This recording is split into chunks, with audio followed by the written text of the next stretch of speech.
चलिए एक और क्वेश्चन देखते हैं जो north side point of view से इंपॉर्टेंट है, फार्माकोलॉजी से। इसमें क्या कह रहा है, which of the following drugs is most commonly associated with first dose hypotension. बच्चे याद रखना, निम्नलिखित में से कौन सी दवाई है जिन्हें देते फर्स्ट डोज से ही वह हाइपोटेंशन करा सकता है पेशेंट में, जिसे हम कहते हैं फर्स्ट डोज हाइपोटेंशन।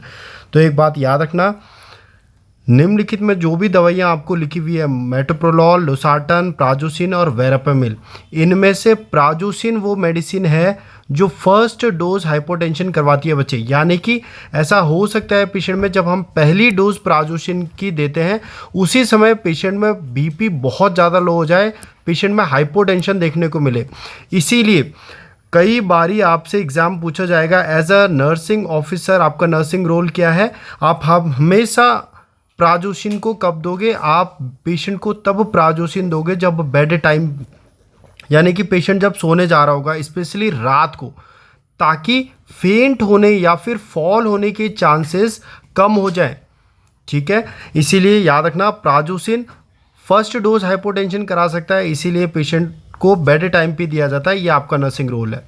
और दूसरा, प्राजोसिन बच्चे एक तो हाइपरटेंशन की दवाई है ना, और दूसरा ये किस लिए यूज़ होती है, बीपीएच बिनाइन प्रोस्टेट हाइपरप्लेजिया में यूज़ होती है और हाइपरटेंशन में यूज़ होती है। और अगर आपसे कुछ पूछे कि किस क्लास की ड्रग है तो हम क्या कहेंगे, अल्फ़ा 1 एड्रीनर्जिक ब्लॉकर होती है, अल्फ़ा 1 एड्रीनर्जिक ब्लॉकर। इसका आंसर बच्चे मेटोप्रोलोल क्यों नहीं है, क्योंकि हम जानते हैं मेटोप्रोलोल क्या करती है, ब्रेडिकार्डिया हार्ट रेट को कम करती है, लेकिन बीपी पर उसका असर नहीं पड़ता है, ये बात याद रखिएगा आप। अगर मैं नेक्स्ट दवाई की बात करूं, losartan angiotensin second receptor blocker होती है।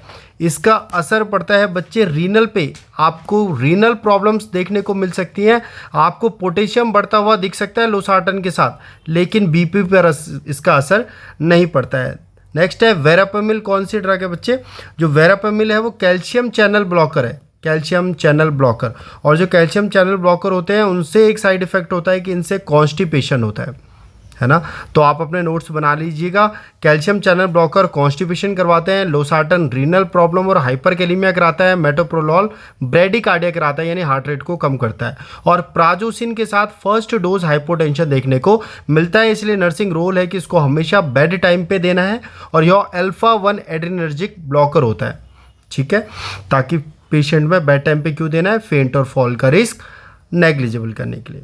ठीक है, थैंक यू।